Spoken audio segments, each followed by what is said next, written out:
Oke, selamat pagi bagi semua.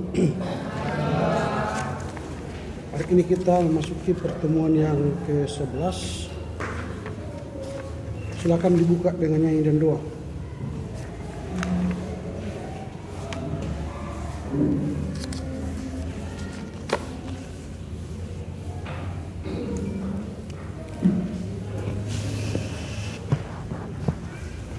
Baik, sebelum kita memulai perkuliahan kita buka dengan bernyanyi dan berdoa. Kita buka Kidung Jemaat kita dari Kidung Jemaat nomor 426, ayatnya yang pertama. Kita harus membawa berita. Kita harus membawa berita. 1, 2, 3 ya. Kita harus membawa berita pada dunia dalam gelap tentang kebenaran dan kasih dan damai yang menetap dan damai yang menetap karena Kau jadi remah pagi dan remah jadi siang terang. Kuasa Kristus bernyata, ramai dan cemerlang. Kita bersatu di dalam doa. Sungguh kami bersyukur kepadamu Tuhan atas berkat dan penyertaan-Mu yang masih boleh kami rasakan hingga pada saat pagi hari ini. Saat sebentar kami akan memulai perkuliahan kami, karena Kau datang dan bertahta memberikan kami hikmat kebijaksanaan di dalam menjalankan perkuliahan kami. Kami juga berdoa Tuhan buat Bapak dosen kami, karena Kau bisa memberikan kesabaran dalam mendidik dan mengajari kami. Kami tahu Tuhan kami orang penuh dengan kesalahan dan dosa. Ampunkan kami Tuhan agar tidak terhalang cinta kasih Tuhan kepada kami. Hanya di dalam dan melalui nama Tuhan Yesus Kristus kami telah berdoa dan bersyukur. Amin. Amin.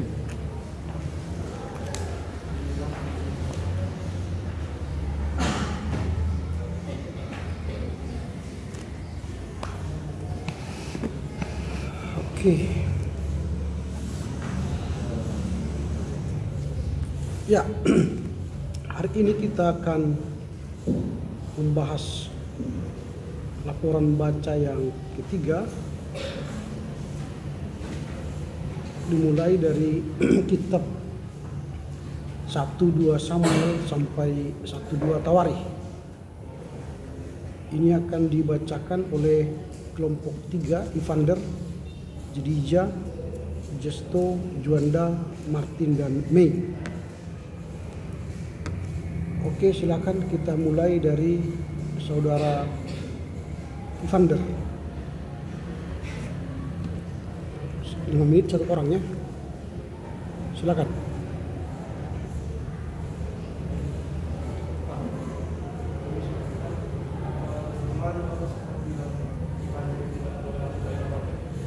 Oh.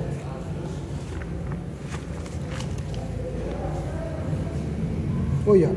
1, 2, 3. Oke. Kemarin sudah jumpai Pak Abang, jumpai DP Abang, karena masalah aslinya itu Pak, yang 2 pertemuan, karena yang dibilang dia diterima nilainya Pak. Oke. Kalau sudah nggak bisa lagi. Maksudnya Pak, dia suruh masuk karena apa lagi Pak? Nggak bisa lagi. Oke, kita Jedijah. Silakan.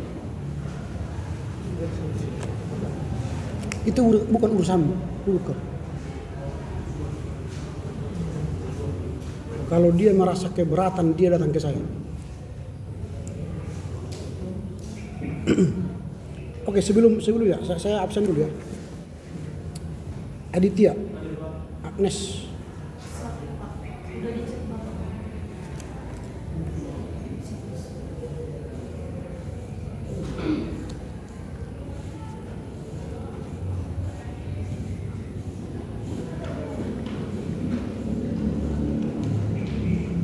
Agnesia,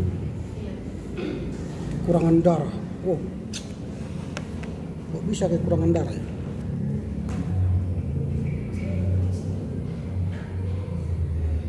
Angelia,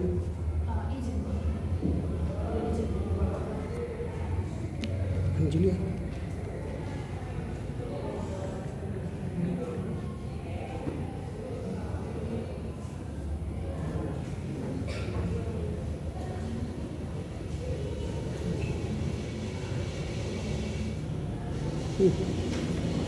Opung meninggal.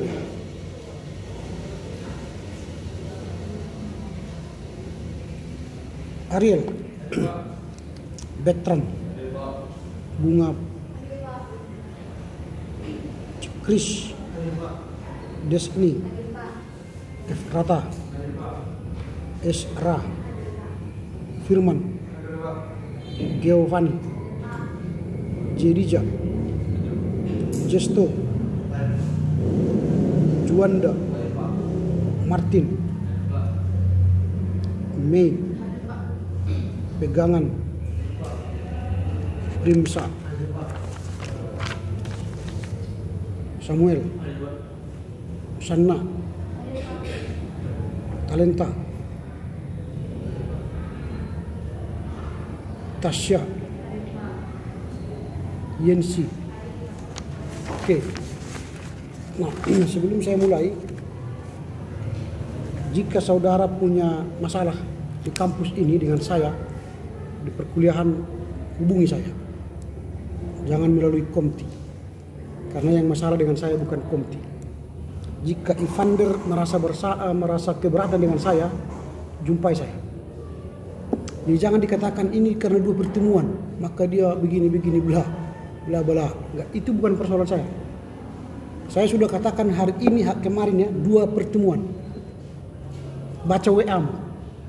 Saya katakan itu kan, 2 pertemuan.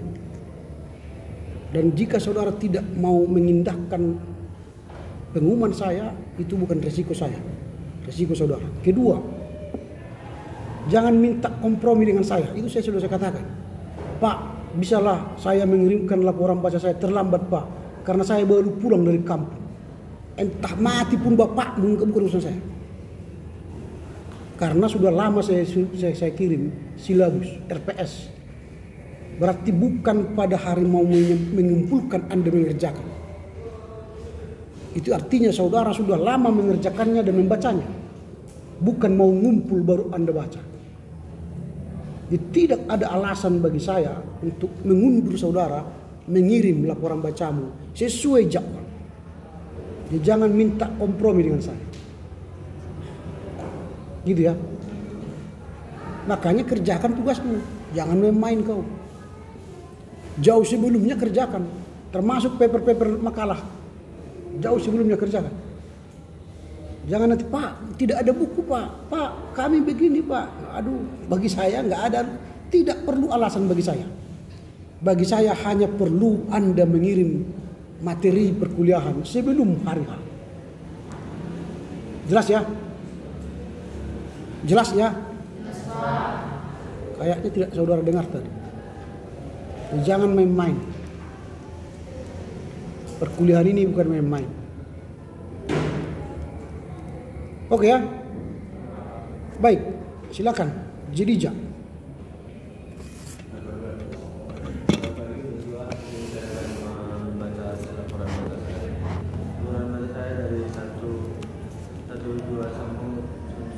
Suaramu agak kuat karena saudara sedang mengajar. 1-2 rata-rata dan 1-2 tawar. 1-2 Samuel memiliki 7 garis besar. 1 tradisi Silo, kisah rambut, hal tadi kebudayaan, pemerintahan Saulus, Daud semakin berani, penguasa Daud, dan kegagalan Daud. Tulisan kitab peristiwa dan kitab ini terjadi pada bagian pertengahan akhir dari abad ke-11 dan bagian awal dari abad ke-10 sebelum Masehi. Tetapi sulit untuk memastikan kapan peristiwa itu dicatat. Tidak ada alasan tertentu yang meyakinkan untuk menetapkan peninggalan dari sumber-sumber yang dipergunakan oleh Yusuf pada saat kemudian dan peristiwa itu sendiri. Dan alasan yang baik untuk percaya bahwa orang telah mengadakan kejadian pada zaman dulu kitab ini merupakan bagian dari suatu karya Luther Noyes yang lebih besar. Maka penyusunan pasti mengerjakan pada akhir teori kerajaan yang terpecah. Tujuan dan pesan seperti yang kita lihat di bawah kedahuluan, untuk naskah sejarah kitab ini tidak mempunyai tujuan semata-mata bersifat sejarah. Maksudnya kitab-kitab ini bukanlah sejarah untuk kepentingan sejarah. Kitab-kitab ini tidak dimaksud sebagai kitab biografi, meskipun di dalamnya memang terdapat sedikit biografis. Tujuan utama bersifat teologis, seperti kitab Kejadian memberikan kepada kita sejarah penetapan perjanjian Abraham. Maka kitab Samuel menceritakan sejarah penetapan perjanjian Daud. Jadi 2 sampai 7. Penekanan dalam kitab ini dan akhirnya pengembangan paham yang mengenai orientasi lain. 1-2 Raja-Raja. Yang bisa 1 Raja Salomo, 2 Raja Rehabeam, 3 Kerajaan Israel dan Yehuda dari 1 sampai 853 sebelum Masehi. 4 pelayanan Nabi Elia dan Elisa.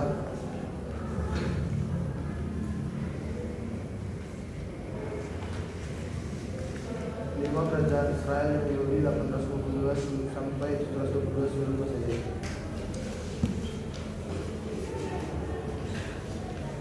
Tujuan dan pesan kitab 2 Raja-Raja adalah kitab 1 dan 2 Raja-Raja menceritakan sejarah dari kerajaan kesatuan dan kerajaan terpecah ketika mereka mengambil perjanjian dengan Tuhan. Cerita itu difokuskan kepada tokoh-tokoh yang secara utama bertanggung jawab untuk menaati perjanjian Israel, yakni para raja dan para nabi utama. Dalam kisah para raja oleh Allah ini berfungsi sebagai hati nurani para raja. Sejarah bangsa Ibrani dikisahkan melalui kehidupan raja-raja dan Yahudi sebagai wakil bangsa. Karena keberuntungan raja dan keadaan rakyat terjalin sangat erat. Pemberontakan dan ketidaktaatan dalam bentuk penyembahan berhala dan keberadaan sosial pada pihak raja mendatangkan hukuman ilahi atas bangsa itu dalam sebagai bentuk termasuk penindasan oleh negara-negara besar yang bermusuhan di sekitar mereka, keruntuhan dinasti kerajaan, dan akhirnya pembuangan ke negara asing. Sebaliknya berkat kebaikan hati Yahweh dalam bentuk kedamaian, keamanan, kemakmuran, dan kelepasan dari musuh menyertai umat Allah pada waktu raja taat kepada hukum Musa, atau mengadakan pembaruan keagamaan dan sosial sesudah pertobatan dan pembangunan rohani. 1-2 Tawarik. Kesusahan 1 peninggalan yang bersifat cukup. Silakan tunggu. Pulang. Berarti tampaknya saudara-saudara tidak mendengar apa yang disampaikan minggu yang lalu ya. Sehingga apa yang saudara kerjakan hari ini asal ada. Minggu yang lalu sudah saya katakan apa yang hendak dilaporkan. Yang pertama itu ialah latar belakang. Saya sudah sampaikan latar belakang, siapa dan kapan, baru pesan utama itu, garis-garis besar, baru tema-tema. Ini yang dikerjakan ini tidak sesuai dengan apa itu. Apakah saya tidak pengantar saya kemarin dimengerti apa tidak? Saya tulis ke sini kan? Saya tulis ke sini. Tapi yang tampak hari ini berbeda gitu. Maksudnya begini, apakah memang yang saya sampaikan didengar apa tidak? Dengar, kalian dengar semua. Jadi dia kena dengar kemarin. Dengar. Kenapa lain yang kau kerjakan dengan apa yang saya sampaikan? Kenapa? Kenapa? Kau catat kemarin? Tidak? Tidak kau catat? Oh. Hah? Kau menjauh. Di sini kau, kalau orang menjauh. Sini kau duduk sekarang. Sini. Sini aja. Sini kau duduk. Angkat kursi ini. Angkat kursi lagi. Sini kau.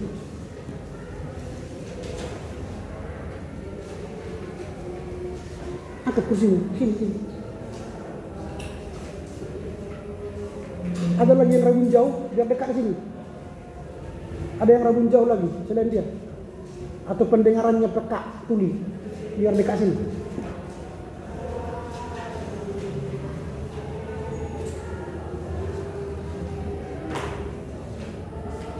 Sini. Dulu sudah saya katakan dekat kalian ke sini, saya bilang kan. Tapi kalian mungkin jauh ke sana. Kurang dekat sini aja, sini aja. Biar jangan ada alasan menanti rabun apa kau. Rabun jauh, rabun dekat. Bentar lagi kupingmu lagi bermasalah. Ada kuping yang bermasalah sini. Tunjuk tangan, kuping bermasalah. Kalau otak yang bermasalah sulit, saya perbaiki. Berarti lebih baik keluar dari kampus ini kalau otak itu sudah bermasalah.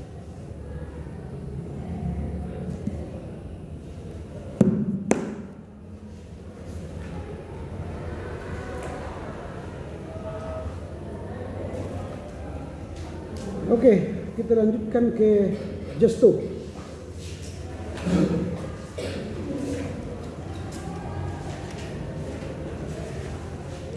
Bapak Ibu kita semua, di sini saya akan mendeskripsikan hasil dari laporan baca saya. Pertama, kitab Samuel. Pada mulanya kitab Samuel ini pada mulanya itu satu kitab. Tidak ada istilah satu Samuel dan dua Samuel. Kitab Samuel ini juga kitab Samuel ini adalah kitab keralian. Kitab keralian hakim-hakim pada kitab keralian hakim-hakim pada pemerintahan Saul dan Daud. Kitab Samuel ini juga dilatar belakangi akan bangsa Mesir atau Mesopotamia, di mana bangsa Mesir ini tidak memperhatikan negeri-negeri kecilnya, sehingga bangsa-bangsa kecil dari Syria Palestina saling berkelahi. Adapun yang menjadi garis-garis besar kitab Samuel ini yaitu tradisi Silo, kisah Tabut, hal berdirinya kerajaan, pemerintahan Saul, Daud semakin berkuasa, keberhasilan Daud dan kegagalan Daud. Dan penulisan kitab Samuel ini juga belum pasti, orang yang menulis kitab Samuel ini juga belum pasti dikenal. Tetapi dalam tradisi Yahudi, yaitu Talmud Babilonia, mengungkapkan bahwa penulisan kitab Samuel ini ditulis oleh Nabi Yeremia. Kitab Samuel ini juga memiliki tema-tema besar, yaitu satu, Tabut Perjanjian, Kemangkalan Raja, Perjanjian Daud, penilaian Saul, dan penilaian Daud. Kedua, kitab Raja-Raja. Kitab Raja-Raja ini menceritakan tentang sejarah bangsa Israel, di mana pada kitab Raja-Raja ini menceritakan sejarah Israel yang berasal dari keluarga Abraham. Kitab Raja-Raja ini dilatar belakangi akan pengangkatan Gedalia sebagai gubernur Yehuda, dan menceritakan juga tentang pembunuhan akan seorang Gedalia. Penulisan kitab Raja-Raja juga dikenal belum dikenal akan identitasnya. Tetapi dalam tradisi Yahudi berpendapat bahwa kedua kitab Raja-Raja ini ditulis oleh Nabi Yeremia juga. Kitab Raja-Raja ditulis yaitu pada sekitar abad ke-6 sebelum Masehi sampai hingga abad ke-4 sebelum Masehi. Di sini juga kitab Raja-Raja memiliki garis-garis besar, yaitu satu, Raja Salomo, dua, Raja Rehabeam, tiga, kerajaan Israel dan Yehuda dari 391 sampai 853 sebelum Masehi. 4, pelayanan Nabi Elia dan Elisa. 5, kerajaan Israel dan Yehuda. 6, kerajaan Yehuda. Dan 7, jatuhnya Yerusalem ke tangan Babilonia. 8, tambahan sejarah Gubernur Gedalia. 9 tambahan sejarah B Yoyaklin dalam pembuangan. Kitab Raja-Raja juga memiliki tema-tema, yaitu penilaian pemerintahan Raja Salomo, nubuat praklasik dan nubuat klasik, dan suksesi dinasti dan kepemimpinan karismatik. Ketiga, kitab Tawarik. Kitab Tawarik ini adalah kitab raja-raja yang menurut kitab Tawarik ini adalah berkataan pada kitab Tawarik ini adalah tulisan sejarah atau pelengkap bagi catatan dalam kitab Samuel, di mana kitab Tawarik ini menceritakan kembali sejarah Israel dari para bapak leluhur sampai jatuhnya kerajaan selatan Yuda ke tangan Babel. Kitab Tawarik juga dilatar belakangi akan silsilah kitab Tawarik, di mana kitab Tawarik ini mengikuti jejak warisan imam perjanjian dari Adam sampai pada Daud dengan memberikan perhatian khusus pada para leluhur orang Ibrani. Penulis kitab Tawarik juga belum disebutkan akan identitasnya, tetapi ada berbagai kesamaan dalam gaya bahasa dan linguistik pada kitab Esra Nehemia. Oke, cukup. Udah lebih 2 menit. Oke. Selanjutnya Saudara Juwanda.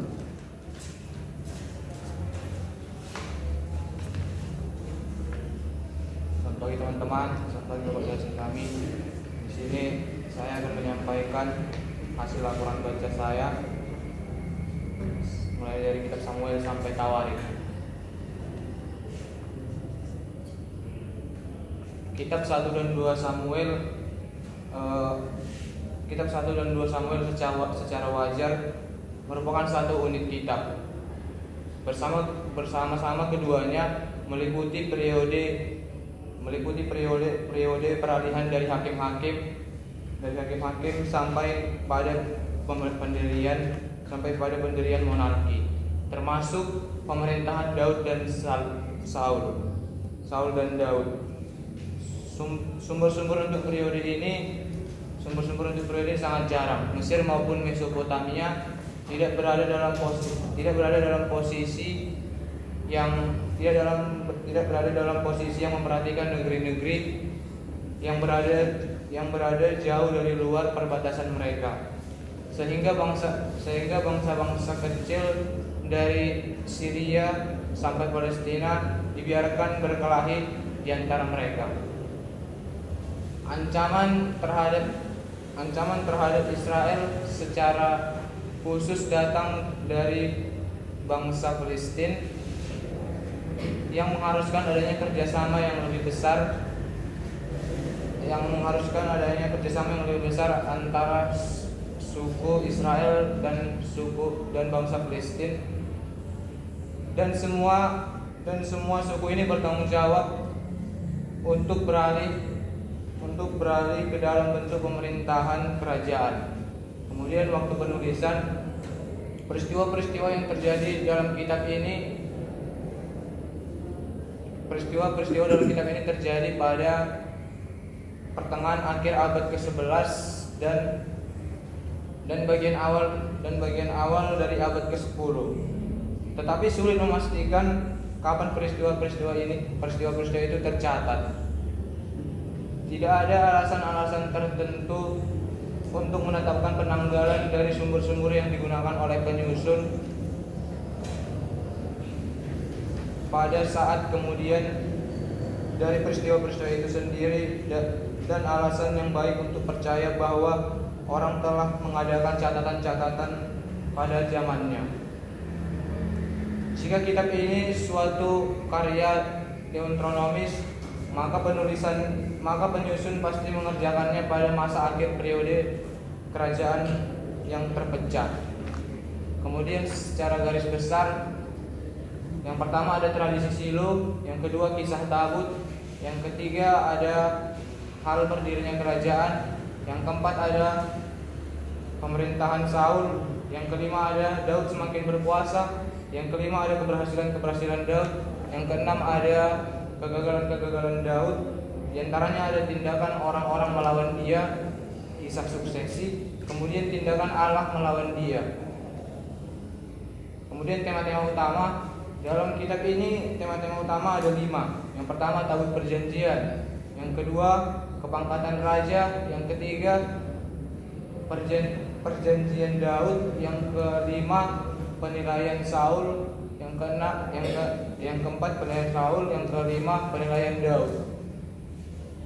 Kemudian kesimpulannya, kitab ini bertujuan untuk mengisahkan sebuah kisah dari penetapan perjanjian kepangkatan raja dengan Daud. Dan tujuan utamanya bukanlah biografi, melainkan teologis. Penekanan kitab-kitab ini adalah pengembangan paham yang tepat mengenai otoritas ilahi. Kemudian masuk pada kitab 1 dan 2 Raja-Raja. Kitab Raja-Raja dianggap sebagai sejarah Israel secara selektif dari masa akhir pemerintahan Daud sampai pada pendirian Yerusalem sampai pada penaklukan Yerusalem oleh orang Babel. Berdasarkan kronologinya, 1 dan 2 Raja-Raja merincikan sejarah politik Israel dimulai sekitar tahun 970 sebelum Masehi. Lalu pada masa pembuangan Israel kerajaan utara oleh Asyur 722 sebelum Masehi. Dan pembuangan Yehuda kerajaan selatan Babel 587 atau 586 sebelum Masehi. Sejarah kitab-kitab ini meninjau zaman keemasan Israel dari kerajaan di bawah Salomo. Pemerintahan Salomo selama 40 tahun dianggap sebagai zaman keemasan. Ajaran arkeologi juga memberikan sumbangan yang sangat penting untuk menjelaskan catatan-catatan kitab 1 dan 2 Raja-Raja. Waktu penulisan dari sejarah kitab ini tidak dikenal. Tradisi Yahudi yang terpelihara dalam Talmud Babilonia berpendapat bahwa kitab ini ditulis oleh Nabi Yeremia. Pandangan yang alternatif. Udah cukup. Martin.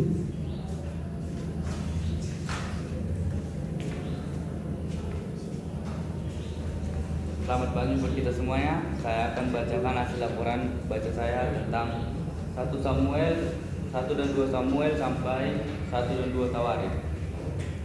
Adapun latar belakang Samuel ini, dulu kitab 1 dan Samuel ini mulanya hanya cuma 1 kitab. Dari hakim-hakim sampai pendirinya monarki termasuk pemerintahan Daud dan Saul. Walaupun Septuaginta adalah kitab-kitab Samuel yang menggabungkan dan kitab-kitab raja yang berjudul kerajaan-kerajaan. Kitab-kitab Samuel ini mengakui peranan penting Samuel di dalam mendirikan kerajaannya. Dalam 1 dan 2 Samuel ini ada waktu penulisannya. Kitab ini terjadi pada bagian pertengahan akhir dan abad ke-11 dan bagian awal abad ke-10. Tidak dapat dipastikan peristiwa-peristiwa yang dicatat. Tidak ada alasan yang jelas dalam mengenai penanggalan dari sumber-sumber atau dari penyusun dari peristiwa-peristiwa tersebut. Kitab-kitab ini merupakan suatu karya deuteronomis yang lebih besar, maka penyusun mengerjakannya pada akhir periode kerajaan yang terpecah. Adapun garis-garis besar yang terdapat dalam kitab Samuel ini yaitu ada 7. Yang pertama tradisi Silo, kedua kisah Tabut, yang ketiga hal berdirinya kerajaan, yang keempat pemerintahan Saul, kelima Daud semakin berkuasa, 6 keberhasilan Daud, dan yang ketujuh kegagalan Daud. Adapun tema-tema utama dalam kitab Samuel ini adalah Tabut Perjanjian, yang kedua kesepakatan dengan raja, yang ketiga perjanjian Daud, yang keempat penilaian Saul, yang kelima penilaian Daud. Kesimpulan yang saya dapat dari kitab Samuel ini, kitab-kitab ini tidak mempunyai tujuan yang semata-mata bersifat sejarah, Maksudnya kitab-kitab ini bukanlah sejarah untuk kepentingan sejarah. Pesan dalam kitab ini bahwa perjanjian Daud tetap ditetapkan oleh Allah. Rakyat bisa saja memilih raja, seperti yang tertulis, seperti mereka lakukan terhadap Saul. Meskipun rakyat yang memilih raja yang pertama dan Allah tidak menyetujui karena alasan juga mereka pengertian mengenai jabatan raja. Nah, karena pengertian mereka mengenai jabatan raja, adapun seperti kegagalan Daud sendiri terbesar pada dalam anaknya sampai membahayakan perjanjian Tuhan dengan Daud. Lalu masuk ke 1 Raja-Raja dan 2 Raja-Raja. Latar belakang kitab Raja-Raja ini adalah sejarah orang Israel yang dimulai dari masa akhir pemerintahan Raja Daud. 1 dan 2 Raja-Raja ini sejarah politik Israel selama kerajaan-kerajaan kesatuan. Dimulai pada sekitar tahun 970 sebelum Masehi, kemudian masa pembuangan Israel kerajaan utara oleh Asyur pada tahun 722 sebelum Masehi. Sejarah dalam kitab-kitab Raja-Raja ini adalah zaman kecemasan. Israel dari kerajaan kesatuan di bawah Raja Salomo, pecahnya kerajaan selama pemerintahan Rehabeam, dan naik turunnya keberuntungan politik dan agama kerajaan yang pecah Israel dan Yehuda. Dalam kitab-kitab raja-raja ini terkenal adalah memperingati penyelesaian saluran air yang dibuat oleh Raja Hizkia dan jatah makan di penjara yang terjadi di Babel pada tahun 595 dan 570 sebelum Masehi. Waktu penulisan kitab Raja-Raja ini penulisnya belum dikenal karena bahwa tradisi Yahudi mengatakan bahwa kitab Raja ini ditulis oleh Nabi Yeremia. Hubungan kitab ini Raja-Raja dengan Yeremia adapun tertulis ada kesamaan bahasa dan yang tertulis di Yeremia 52 dan 2 Raja-Raja 24 sampai 25. Sejarah dalam kitab Raja-Raja ini memberikan tempat kehidupan para nabi perjanjian lama dan kecamatan perbuatan nubuat dengan kerajaan Israel. Kitab Raja-Raja ini disusun dengan 2 redaksi. Yang pertama, tahap penulisan pra pembuangan dikaitkan dengan usaha pembaruan Raja Yosias sekitar tahun 600 sebelum Masehi. Yang kedua adalah tahap pembuangan dan pembasahan Raja Yoyakin dari penjara di Babel dan tarikan menjelang tahun 550 sebelum Masehi. Garis besar dalam kitab Raja-Raja ini yang pertama yaitu Raja Salomo, baru Raja Rehabeam, yang ketiga kerajaan Israel dan Yehuda dari 931 sampai 853 Masehi. Yang keempat pelayanan Nabi Elia, dan kelima Elisa. Yang kelima kerajaan Israel dan Yehuda dari 852 sampai 722 sebelum Masehi.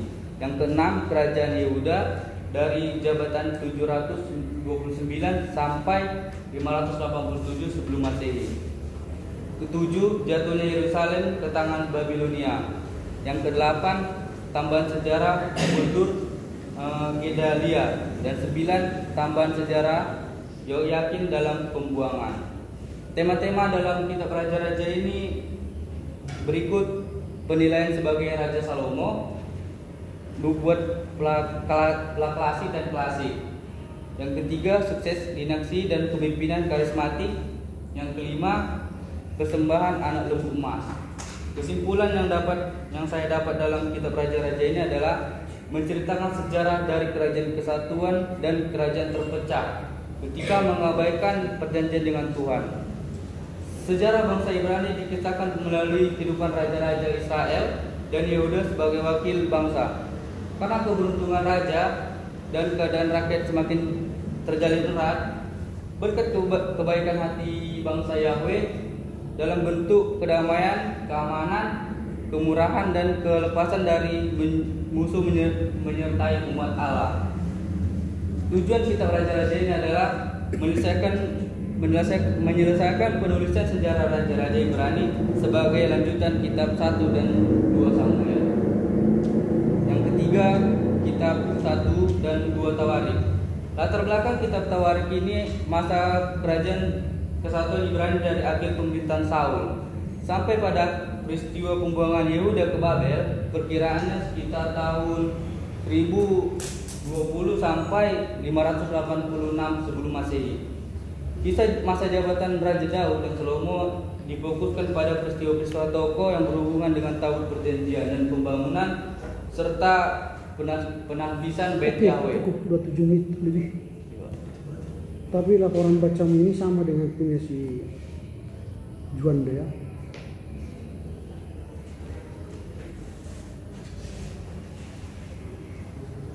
Punya Juanda mungkin kau ambil ini lalu kau copy paste. Tidak, Pak. Tidak, Pak. Kok tidak? Saya sudah baca. Kalau kutunjukkan ke sini nanti kau nggak bisa nyengkap. Sini ada.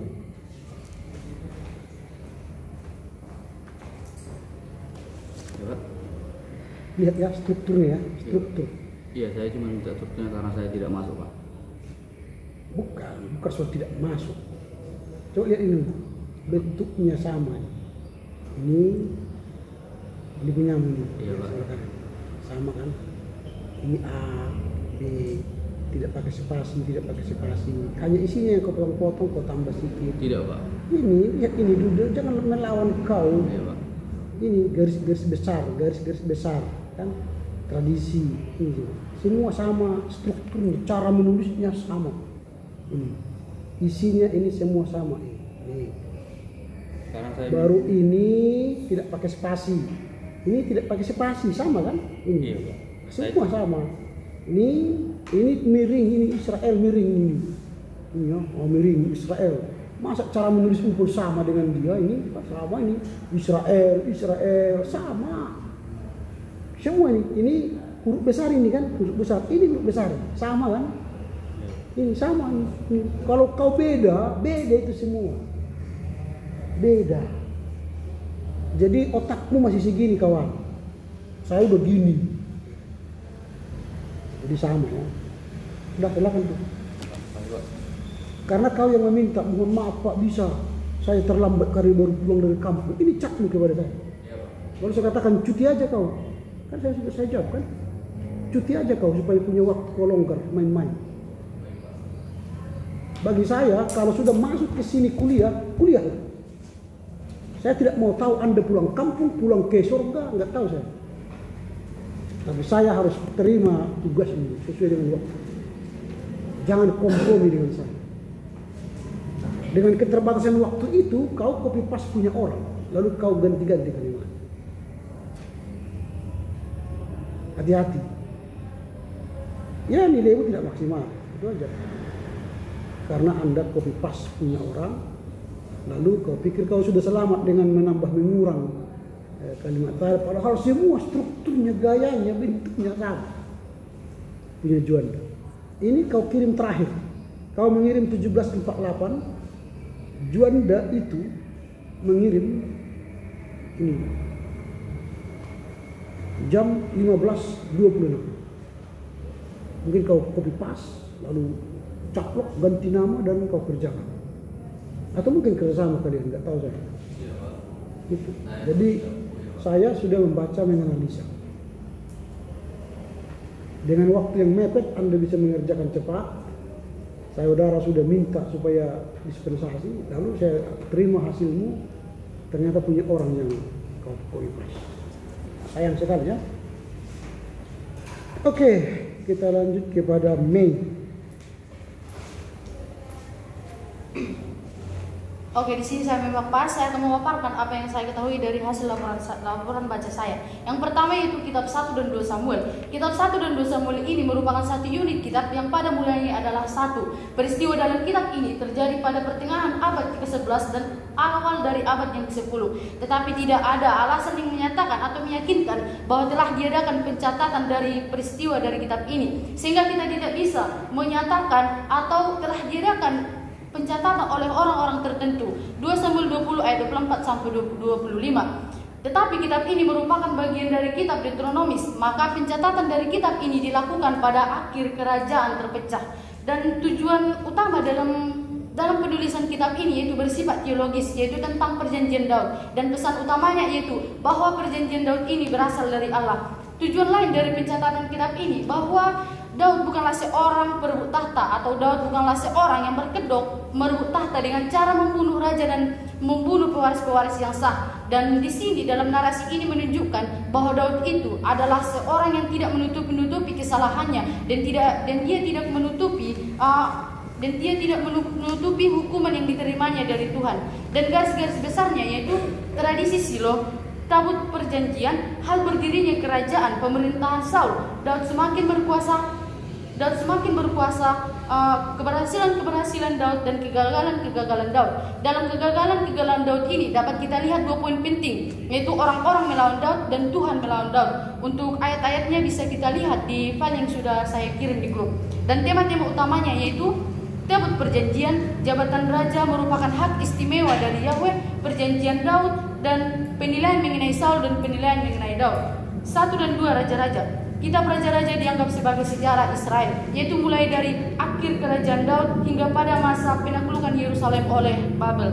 Berdasarkan kronologi, 1 dan 2 Raja-Raja ini merincikan sejarah politik Israel pada kerajaan kesatuan, yaitu pada tahun 970 sebelum Masehi. Kemudian pembuangan Israel kerajaan utara oleh Asyur pada tahun 722 sebelum Masehi, dan pembuangan Yehuda kerajaan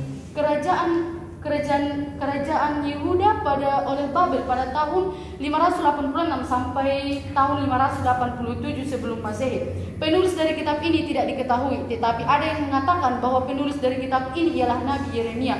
Dan tujuan dari penulisan dari kitab ini ialah untuk menyimpulkan sejarah Israel yang berasal dari keturunan Abraham. Garis-garis besarnya itu Raja Salomo, Raja Yerobeam, kerajaan Israel dan Yehuda, pelayanan Nabi Elia dan Elisa, kerajaan Israel dan Yehuda, jatuhnya Yehuda ke tangan Babilonia, kerajaan Israel dan Yehuda, kerajaan Yehuda, tambahan sejarah A dan tambahan sejarah B. Dan tema-tema utama dari kitab ini yaitu penilaian pemerintahan Raja Salomo, nubuat praklasik dan klasik, suksesi dinasti dan kepemimpinan karismatik, dan pemujaan anak lembu emas. Dan 1-2 Tawarik. Latar belakang dari penulisan dari kitab 1 dan 2 Tawarik ini ialah dari pasca pembuangan kerajaan Ibrani hingga pada masa kerajaan kesatuan Ibrani, yaitu pada masa akhir pemerintahan Raja Daud hingga pada masa jatuhnya Yehuda ke tangan Babel, yaitu diperkirakan tahun 586 sebelum Masehi sampai tahun 1020 sebelum Masehi. Berdasarkan tradisi Yahudi yang menetapkan bahwa penulis dari kitab ini ialah Ezra, tetapi pengidentifikasian akan penulis ini ialah Nabi, ialah Ezra, sudah tidak diterima secara luas lagi. Garis-garis besarnya yaitu pendahuluan yang bersifat silsilah, kerajaan kesatuan, sejarah Yehuda, dan pembuangan. Untuk tema-tema utamanya yaitu penyembahan dalam perjanjian lama,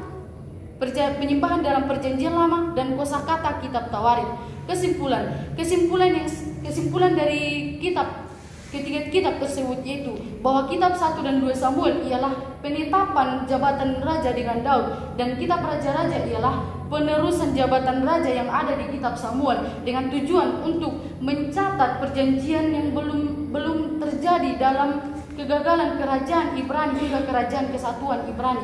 Dan kitab Tawarik ialah menceritakan kembali tentang kisah tentang Allah secara lebih spesifik, yaitu Allahnya orang Israel dan terutama Allah Raja Daud. Terima kasih. Oke. Baik. Ini kenapa ada firman Hutapea nomor 20? Itu yang kemarin salah. Saya download dia, ada firman Hutapea di sini. Secara format dia kemarin. Firman Hutapea.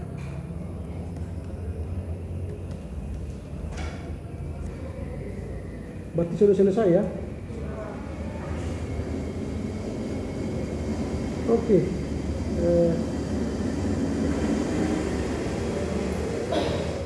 Nah, kemarin saya sudah sampaikan bahwa dalam laporan itu tidak setiap setiap kitab saudara membuat kesimpulan. Saya sudah katakan itu terakhir kesimpulan dari bacaan kalian terhadap 1-2 Samuel, 1-2 Raja-Raja, 1-2 Tawari. Kesimpulan kalian apa? Tapi ini kalian buat kesimpulan setiap kitab. Kan laporan baca ini satu kesatuan yang utuh. Jadi kalian baca dari 1-2 Samuel, 1-2 Raja, 1-2 Tawari. Lalu apa kesanmu dengan bacaan itu? Itu kesimpulannya. Tapi nggak apa-apa lah. Untuk minggu depan itu laporan baca yang terakhir tentang kitab Nehemia, Esra Nehemia, Ester, dan arkeologi Perjanjian Lama. Silakan buat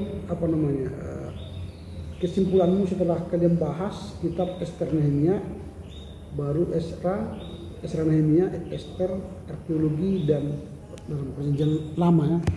Baru buat kesimpulan. Kesimpulan itu adalah hasil dari perenunganmu, pembacaanmu terhadap buku yang kau baca. Menarik enggak? Menolongmu enggak untuk mencapai tugas belajar kita?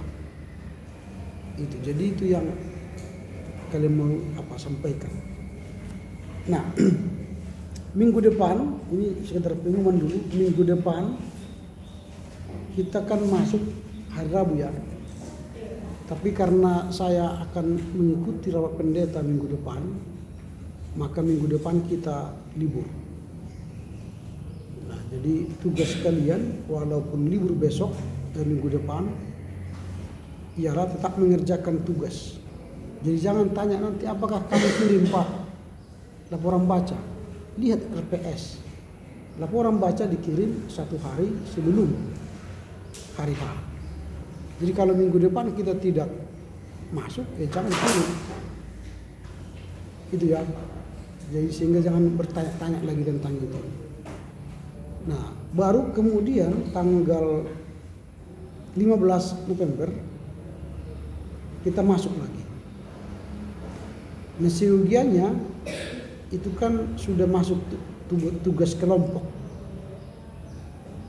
Nah, tapi karena kita masih laporan baca 4, nah usul saya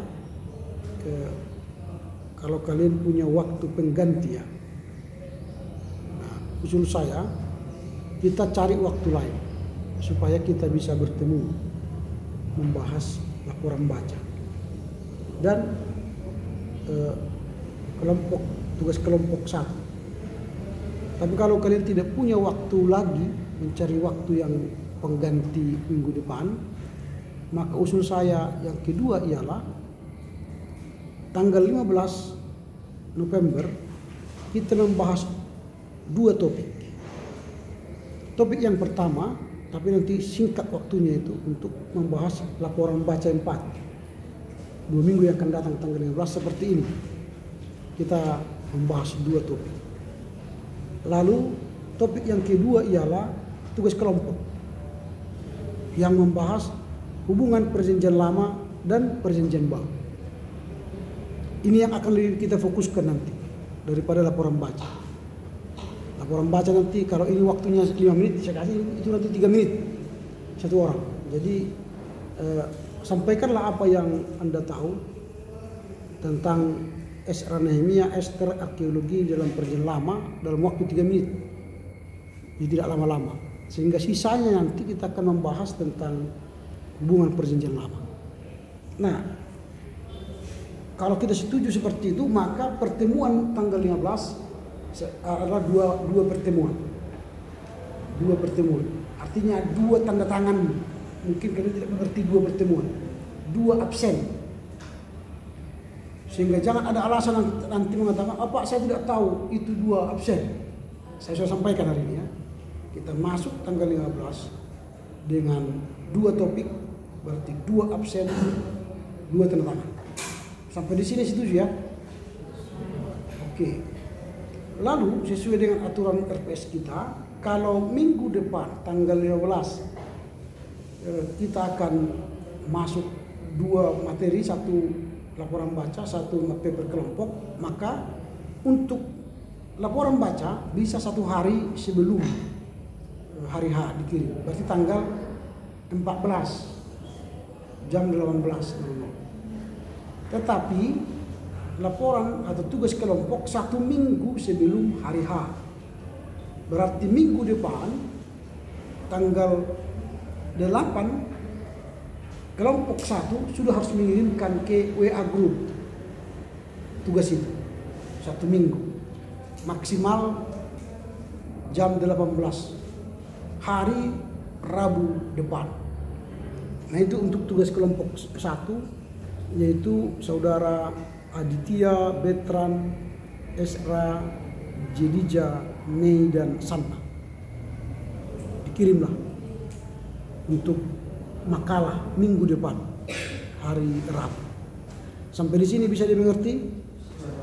Bisa ya? Nah, karena nanti laporan baca dengan tugas kelompok itu berbeda metodenya. Kalau sudah masuk kepada paper, pembahasan paper, maka saya akan menilai keterlibatan saudara dalam diskusi. Makanya 1 minggu dikirim paper itu tujuannya bukan untuk menambah beban handphonemu, tetapi menambah beban pikiranmu. Baca laporan atau tugas kelompok itu, lalu baca buku-buku lain yang berkaitan dengan topik itu, supaya nanti di kelas Anda bisa berkontribusi, memberi masukan, pemikiran tentang hubungan perjanjian lama dan perjanjian baru. Ya, apa hubungannya? Baca buku atau baca artikel, sehingga di kelas nanti Anda memberi masukan. Ketika di kelas saudara ingin memberi masukan nanti tanggal 15, maka Anda harus mengatakan berdasarkan buku yang saya baca, buku ini ditulis oleh ini, halaman sekian. Jadi tidak asal bicara, ada data, karena Anda mahasiswa. Lalu Anda menyampaikan itu nanti kepada kelompok 1 supaya mereka gunakan dalam rangka memperbaiki papernya. Itu ya, itu cara regulasi kita nanti dalam berdiskusi pada tanggal 15 November. Jadi kalau Anda ingin menambah masukan kepada paper itu, sebutkan sumbernya.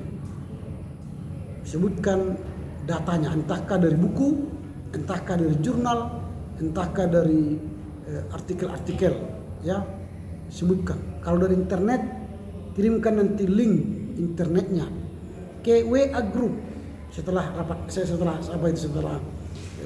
paper itu didiskusikan. Nah, lalu kemudian yang kedua, masalah pembahasan paper, jangan bertanya kesalahan orang. Ini salah tulis, dibuat makan padahal makin. Ini tidak ada titik komanya, ini catatan kakinya begini, itu bukan urusan, ya, itu urusan saya. Jadi jangan melihat kesalahan orang, lebih baiklah melihat kekurangan orang lalu perbaiki dengan menambah ilmu, menambah sumber-sumber buku-buku yang Anda baca. Jadi kelas ini bukan dididik untuk destruktif, merusak karya orang, tapi kelas ini didesain untuk membangun, konstruktif, membangun supaya paper kawan-kawan itu sempurna. Karena itu paper kita bersama, karena kita sedang belajar berteologi bersama. Kalau ini laporan baca ini kan berteologi secara personal, saya nilai kemampuan saudara membaca buku secara pribadi. Tapi kalau sudah kelompok, saya menilai kerjasamamu secara kelompok untuk berteologi berkelompok. Itu yang akan saya nilai nanti bagi kalian ya yang membaca. Jadi baca, buat komenmu, lalu beri masukan dari buku yang kau baca. Dari mana bukunya? Ya cari sendiri. Kan sudah kalian baca nanti paper teman-teman. Begitu ya cara diskusi. Nah, kepada yang mengerjakan paper, kerjakanlah berkelompok, jangan sendiri-sendiri. Jangan nanti kalian mengerjakan, ada yang mengerjakan pendahuluan, ada yang mengerjakan isi, ada yang mengerjakan kaki, ada yang mengerjakan kesimpulan. Itu bukan kerja kelompok. Kerja kelompok artinya saudara-saudara semua harus mengetahui alur berpikir dari paper itu dan apa yang hendak kalian sampaikan dari paper itu, dan cari sumber-sumber lain, buku-buku, pemikiran-pemikiran ahli yang mendukung pemikiran kalian. Nanti ketika penyaji di sini menyampaikan hasil papernya hanya seorang yang berbicara, maka kelompok itu akan mendapatkan nilai yang kurang baik, karena hanya seorang berarti yang mengerjakan. Tapi semua harus bicara karena semua tahu apa yang kalian tulis. Jangan dimonopoli. Setiap ada pertanyaan nanti orang yang satu itu yang menjawab. Itu artinya berarti dia yang mengerjakan paper. Nah, seusai presentasi kelompok itu belum saya nilai. Masih saya anggap itu draft. Tetapi diberi kesempatan 1 minggu untuk memperbaiki. Baru setelah 1 minggu, berarti tanggal 15, tanggal 22, kirimlah perbaikan itu ke WA grup. Lalu saya akan baca apakah saudara sudah perbaiki dari masukan teman-teman dan masukan dari dosen. Jika saudara memasukkan perbaikan-perbaikan itu, maka saya nilai akan bagus. Kalau di awal waktu kalian presentasi misalnya nilainya 80, tapi kalian masukkan dengan pemikiran-pemikiran baru dari teman-teman dan dari dosen, maka nilainya bisa 90. Dan rata nanti semua itu, kelompok 90. Tetapi kalau perbaikannya tidak ada mengalami perubahan, sudah diberi masukan dari teman-teman dan dosen tidak ada perubahan, maka nilainya bukannya bertambah, bisa berkurang. Dari 80 tadi saya nilai awal, maka nilainya jadi 75. Sampai di sini bisa paham maksud saya? Bisa ya? Nah, terakhir saya ingatkan, ini kalau cara untuk membuat format makalah 1A underscore garis bawah, buatlah judul kelompok itu kan sesuai dengan silabus ini, sudah dibuat itu tugas kelompok. Oh, ini belum dibuat formatnya. Oke, saya buat formatnya tugas kelompok, baru nanti judulnya apa, misalnya hubungan perjanjian lama.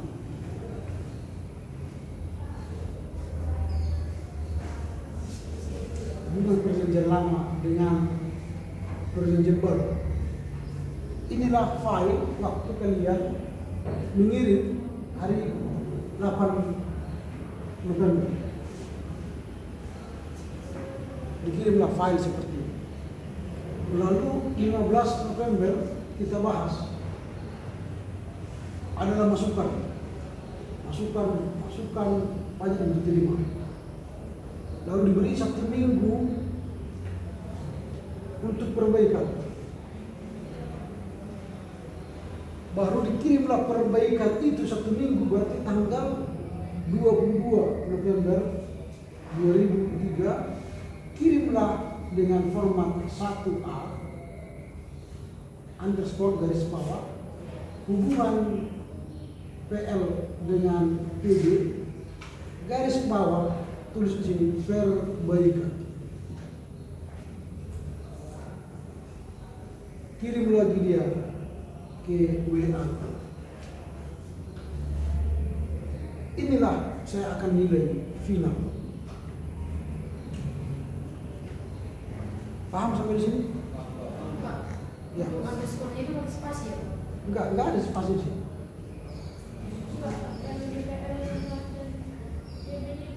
Yang mana? 1A underscore hub PL. Enggak, ini karena saya singkat. Kalau nanti kan nggak disingkat. Kan hubungan perjanjian lama dan perjanjian baru kan itu judul. Ini kan saya nggak mungkin saya tulis di sini panjang sekali. Saya singkat aja di sini. Tapi kan judulnya sesuai judul itu. Ya sesuai dengan menulis biasa, hubungan perjanjian lama dengan perjanjian kan nggak mungkin lah digabung semua ini gini. Nggak usah, sesuai dengan kita menulis. Jangan semua hubungan perjanjian lama gini-gini semua gini filenya. Nggak mungkin itu. Sesuai dengan apa Bang menulis dengan baik. Gitu ya. Paham ya? Ini kan karena saya simpan kan hubungan spasi perjanjian, spasi lama, spasi dengan, spasi seperti biasa. Oke, ini sudah jelas ya.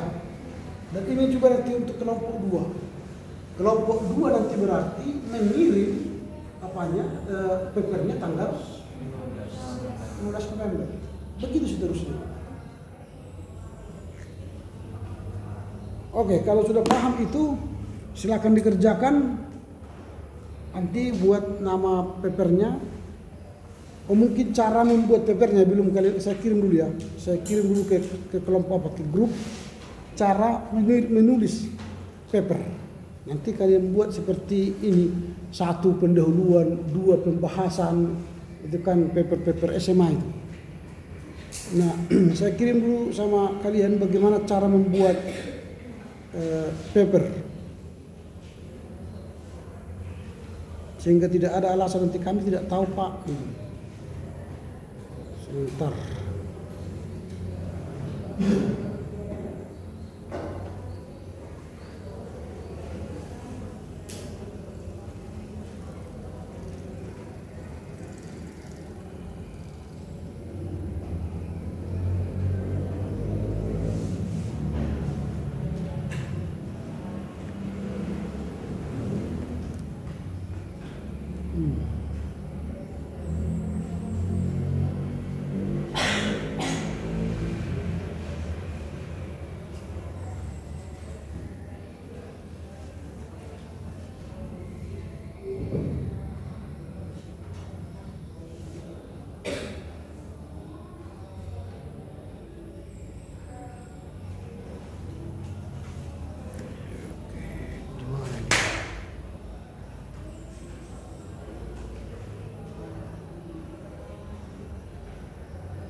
Atau nantilah saya kirim ya, saya kirim nanti sama kalian setelah kuliah ini bentuknya, bentuk.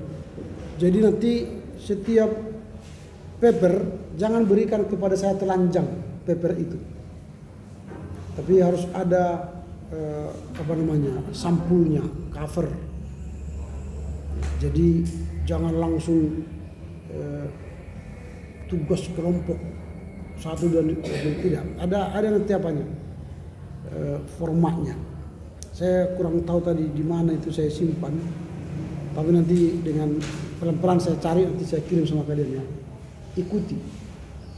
Yang pertama itu nanti ada latar belakang masalah, lalu ada tujuan, manfaat, rumusan masalah, lalu nanti pembahasan. Baru daftar pustaka. Nanti sudah ada itu, tapi tunggu, saya lupa di mana saya simpan.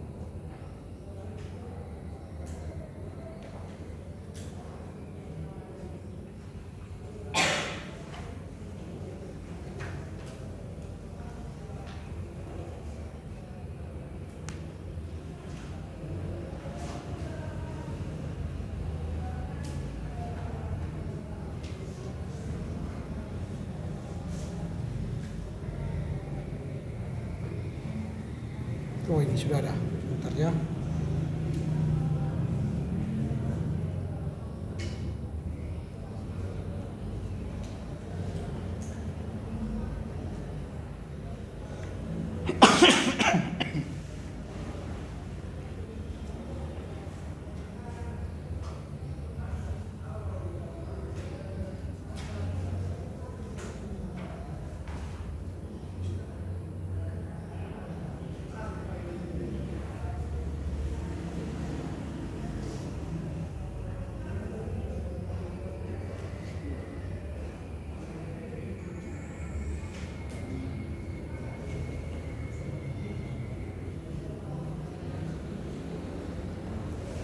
Oke,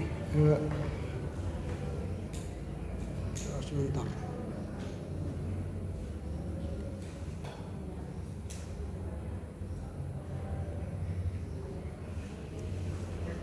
Wah, lambatnya sinyal.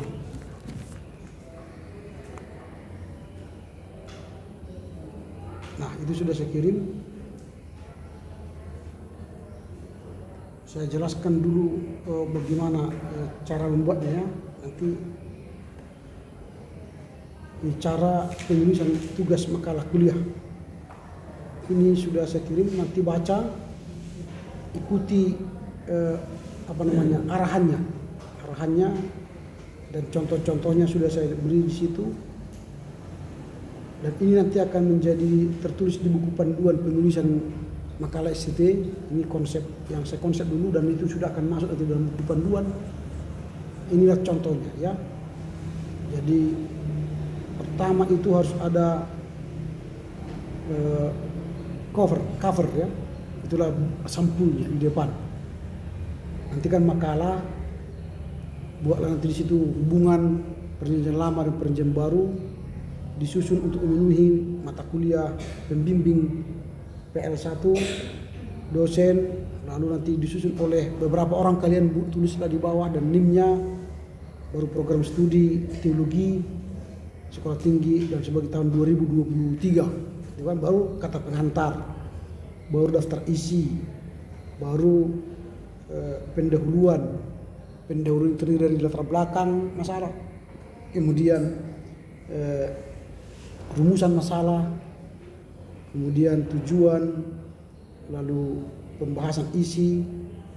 Nah, itu sudah ada ya, bagaimana cara membuatnya. Nah itu, kalian sudah bisa baca itu ya. Dipelajarilah bagaimana cara membuat makalah yang baik. Jadi bukan nanti 1 pendahuluan, 2 pembahasan, 3 kesimpulan, bukan itu. Ini mengapa seperti itu? Supaya kalian terlatih nanti sampai pada akhirnya menulis skripsi, sudah terlatih menulis paper ilmiah dengan standar penulisan paper ilmiah. Kalau kami Pak masih semester 1 belum tahu cara penulisannya, ya biar tahu, kan perlu latihan kan.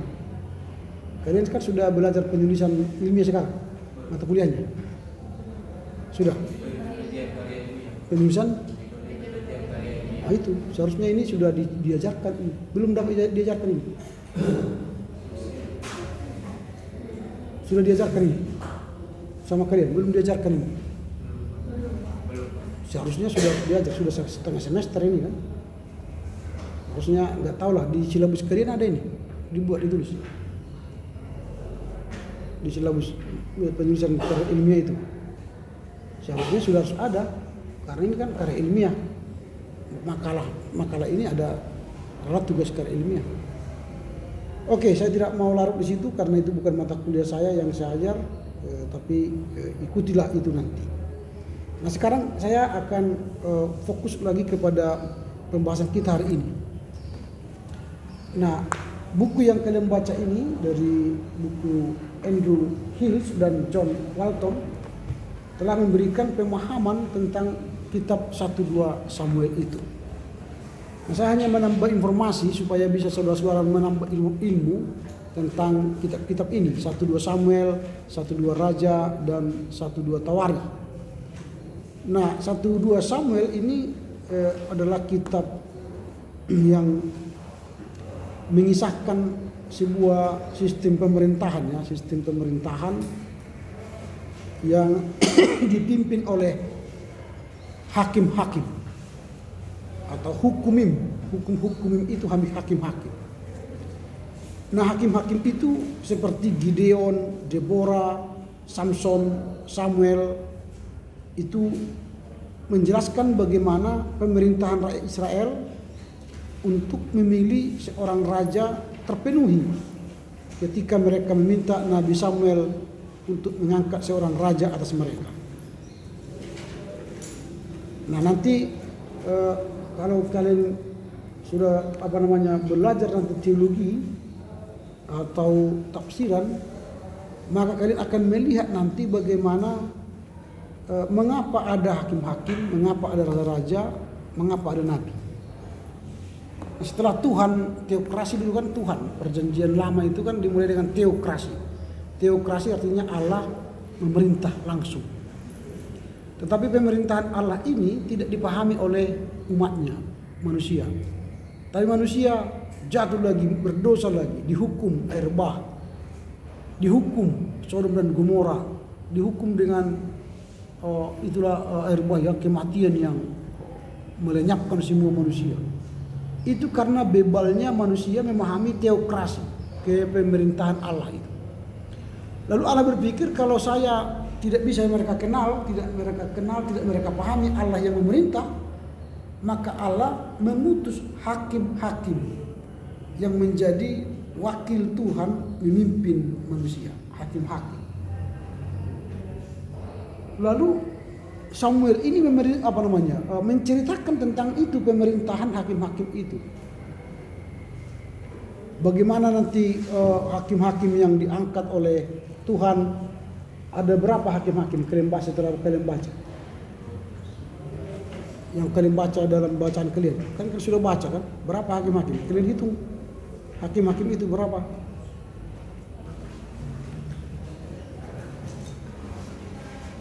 Bukan kitabnya ya, bukan kitabnya, bukan kalau kita hakim-hakim nanti 21 pasal, bukan. Artinya hakimnya. Ada kalian baca waktu itu ada disebut sekitar 12 atau 13 nama hakim-hakim itu.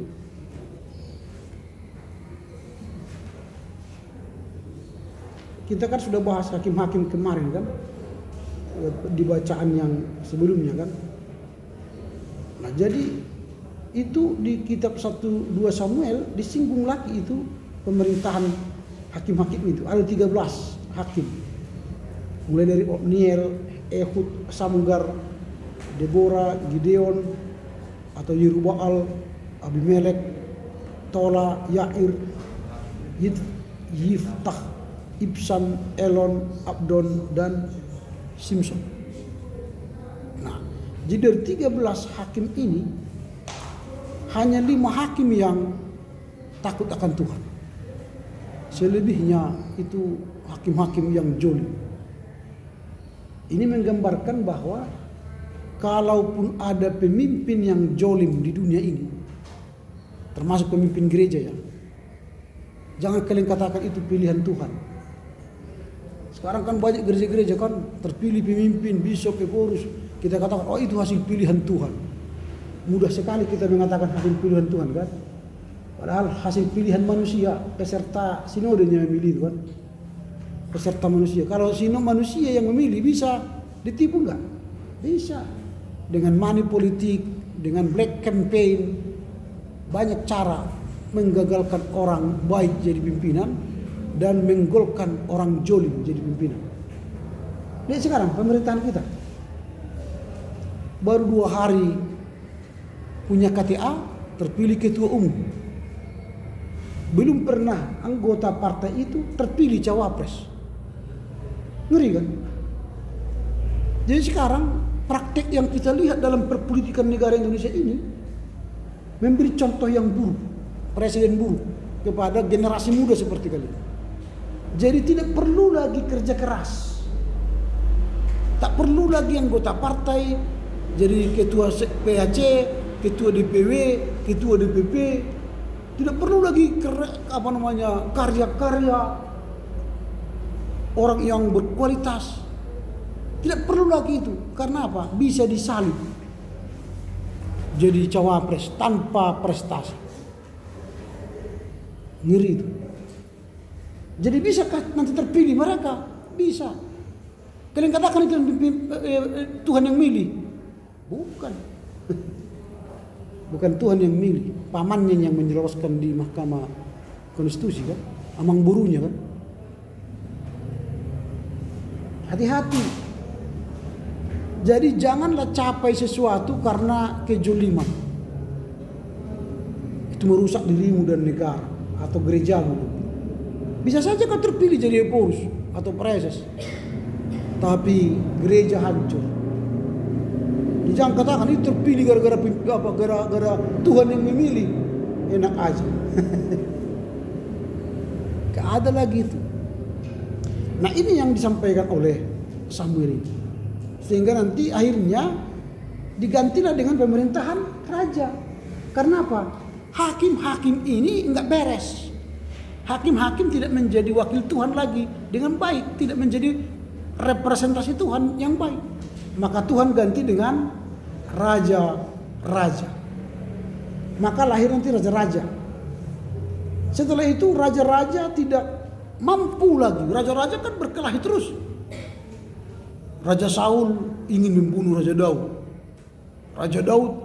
Raja Salomo anak-anaknya berontak, saling membunuh. Absalom ingin membunuh Daud, ingin membunuh. Semua raja-raja ingin membunuh. Gagal juga pemerintahan Allah secara hakim-hakim, secara raja-raja. Lalu akhirnya Tuhan bagaimana? Hakimku tidak ada yang beres, rajaku tidak ada yang beres. Lalu datanglah nabi. Maka lahirlah nanti nabi-nabi besar, nabi-nabi kecil. Nabi-nabi pun ada nabi-nabi palsu. Tidak melakukan kehendak Tuhan, kehendaknya yang dikerjakannya. Gagal lagi. Sudah gagal hakim-hakim, gagal raja-raja, gagal nabi-nabi. Lalu antara perjanjian lama Tuhan vakum 400 tahun, 4 abad sampai kepada perjanjian baru. Maka Tuhan tidak lagi memerintah secara hakim-hakim, tidak memerintah secara raja, tidak memerintah secara nabi. Maka Tuhan sendirilah yang datang menjadi manusia, inkarnatio di dalam diri Yesus Kristus. Maka lahirlah Yesus Kristus di bumi ini. Ini dalam rangka mewujudkan kerajaan Allah di dunia ini. Karena gagalnya nabi-nabi, maka Allah sendiri yang turun menjadi manusia. Sudah lihat benang merahnya ya, benang merah perjanjian lama ke perjanjian baru. Nah itulah sistem atau pergantian pemerintahan yang dibahas 1-2 Samuel. Kemudian dia juga bahas nanti peran Samuel di kitab ini. Dan kemudian kalau dalam bukunya Hills ini, Andre Hills dan Walton ini, penulis dari kitab 1-2 Samuel ini tidak jelas ya, karena tidak tahu siapa yang menulisnya. Tidak diketahui secara pasti kalau kita baca nanti semua kitab 1-2 Samuel ini. Tetapi kitab ini merupakan bagian kumpulan dari Alkitab Tanah. Tanah itu Alkitabnya orang Ibrani ya. Dan dicatat menjadi ajaran atau buku-buku ajaran dalam agama Yahudi. Nah, tema-tema besar yang sudah disampaikan oleh Walton di sini ada tadi gagasan-gagasan penting dan tema-tema ya. Sebenarnya tema-tema ini yang saya maksud di sini ada tema-tema yang disampaikan oleh Walton. Di dalam ini ada tema-tema, tapi yang kalian ambil dari sini kan. Ini kan ada tema-tema, tema-tema utama di sini. Tapi yang kalian ambil di depan. Tema utama itu penilaian pemerintahan Raja Salomo. Itu yang menjadi temanya. Tapi kalau di sini kalian buat di halaman apa ini kan beda dan dia.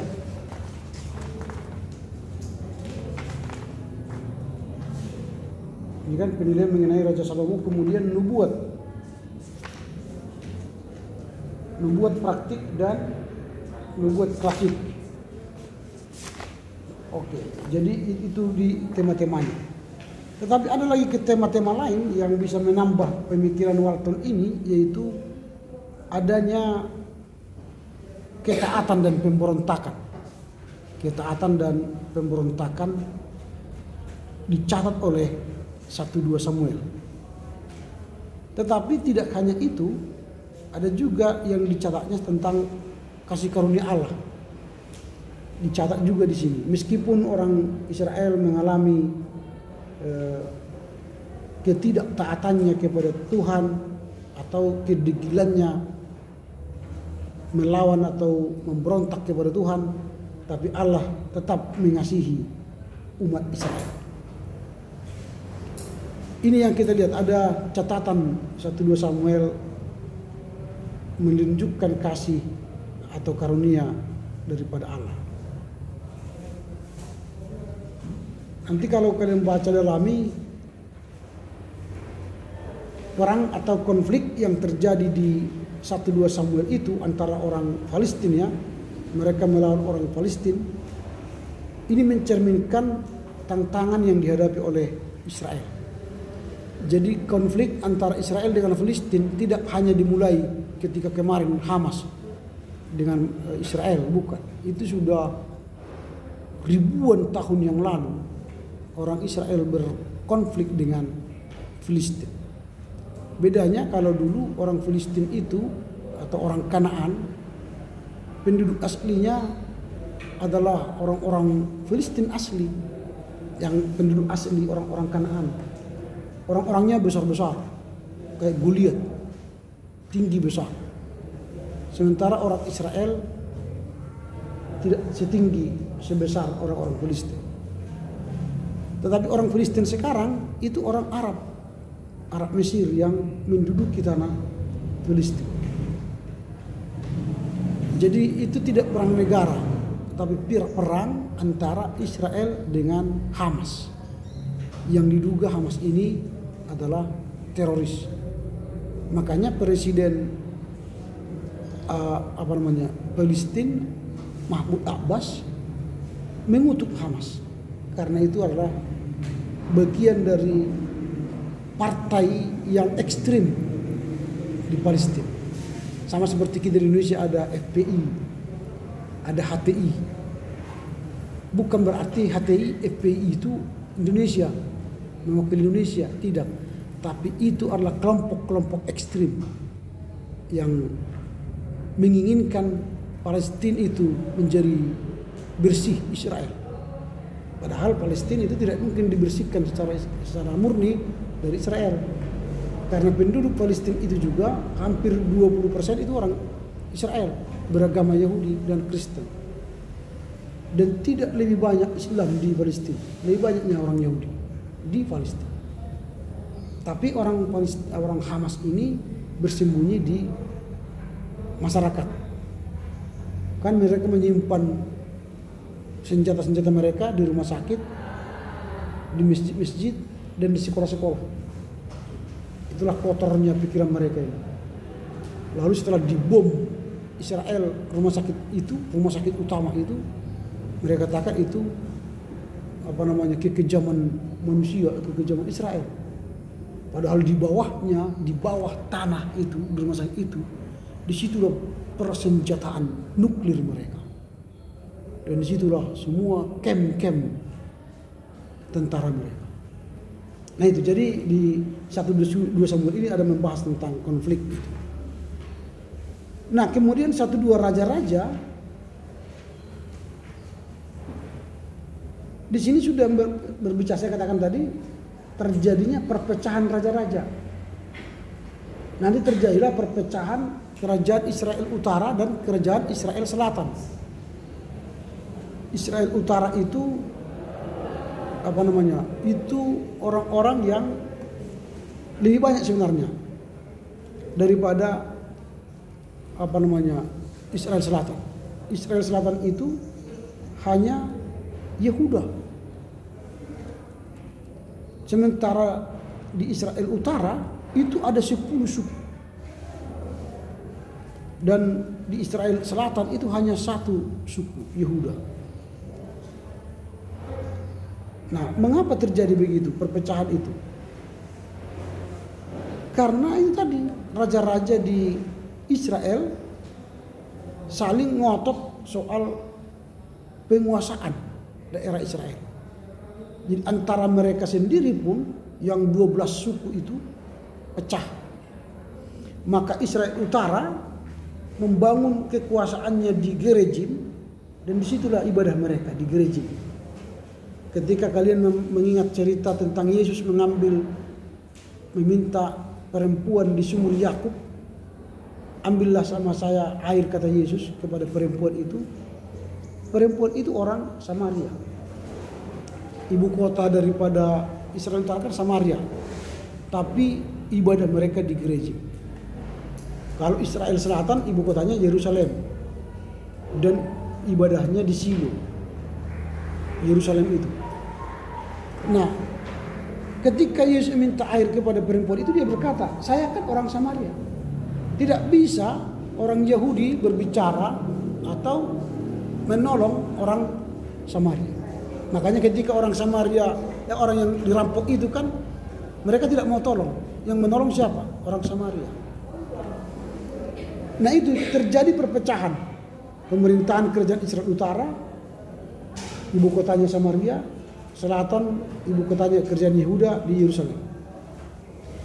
Di keturunan Israel Utara itu, itulah makanya tadi Israel Utara itu mereka anggap tidak lagi bagian dari Israel. Karena apa? Israel Utara itu tidak jelas lagi keturunan Israelnya, karena mereka sudah kawin campur, sudah menikah dengan orang Palestina, sudah menikah dengan orang Moab, sudah menikah dengan orang-orang di sekitar kerajaan Palestina itu. Ada kerajaan Asyur.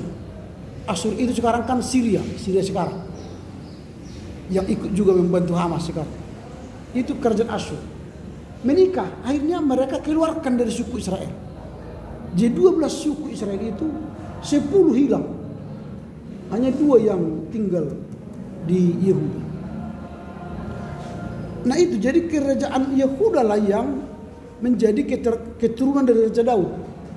Itulah makanya Israel Selatan itulah dianggap sebagai representasi keturunan Israel.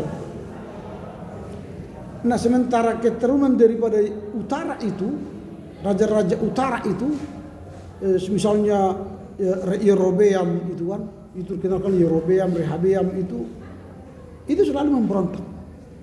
Sementara di kerajaan Israel Yehuda Selatan, mereka ini masih menghargai tradisi Ibrani Yahudi dan memuji Allah di Bait Allah Yerusalem di sini. Tetapi mereka ini, maksudnya utara dan selatan itu terus berkonflik. Dan itu yang diceritakan di 1-2 raja-raja. Nanti kalau kalian baca itu sejarah kerajaan-kerajaan itu. Nah, kemudian masuk satu Tawarikh, ini pun begitu. Satu Tawarikh ini masih melanjutkan. Tawarikh itu kan laporan, Tawarikh, laporan pelayanan atau perjalanan sejarah. Kalau dalam bahasa Batak itu kan berita jujur tahun, Tawarikh, laporan tahunan. Nah, di laporan tahunan ini atau Tawarikh ini menyampaikan secara eksplisit bagaimana kehidupan raja-raja dan bagaimana hubungan antara Israel Utara dan Israel Selatan ini yang mengalami konflik. Lalu ketika itu juga mereka jatuh ke tangan Asyur, Babel. Itulah makanya 1-2 Tawarikh itu berbicara soal pembuangannya. Bagaimana mereka dibuang ke Babel, yang dikalahkan kerajaan Asyur dulu, dan kerajaan Babel, Raja Nebukadnezar akhirnya meruntuhkan Bait Allah Yerusalem. Hancurlah itu. Dibuanglah mereka ke Babel selama 70 tahun. Lalu nanti minggu depan 2 minggu yang akan datang akan kita baca Esra Nehemia. Itu masa pengembalian orang Israel ke Yerusalem dan membangun kembali Bait Allah yang kedua. Jadi Bait Allah yang dibangun oleh Raja Salomo itu sudah dihancurkan Raja Nebukadnezar, lalu dibuang ke Babel 70 tahun, lalu kembali nanti oleh Esra Nehemia bangunan Bait Allah yang kedua. Lalu Bait Allah yang kedua ini dihancurkan Raja Titus tahun ke-70 Masehi, maka orang Israel pergi ke seluruh dunia Lalu tahun 1945 kembali lagi ke Yerusalem, dan itulah disebut dengan gerakan Zionisme. Jadi gerakan Zionisme itu adalah gerakan penyatuan kembali umat Israel dari seluruh dunia, dan itulah yang disebut dengan Israel sekarang. Oke, demikianlah karena waktu kenakan ibadah. Inilah garis-garis besar tambahan dari apa yang kalian sudah baca dari kitab buku Andrew Hill dan Walton. Silakan dengan nyanyi dan doa.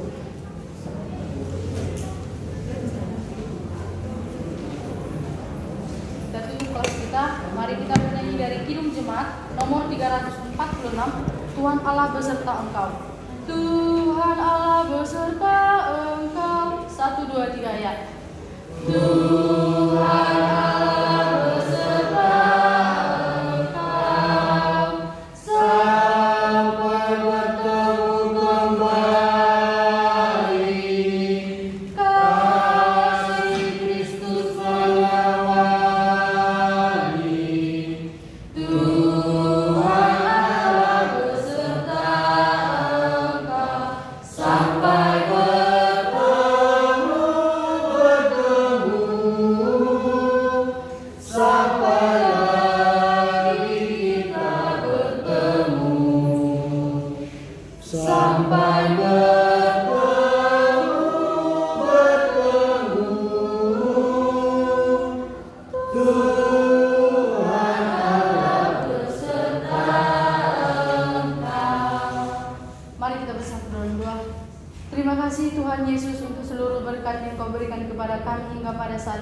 sehingga kami bisa melakukan aktivitas kami, yaitu belajar dan mengajar ya Tuhan. Di sini kami akan melanjutkan aktivitas kami ya Tuhan. Berkati kami dan aktivitas kami. Berkati juga Bapak dosen kami ya Tuhan, dan begitu juga aktivitasnya ya Tuhan. Berikan kepada Bapak dosen kami kesabaran dan ketabahan, supaya Bapak dosen kami sabar dan tabah dalam mengajari kami ya Tuhan.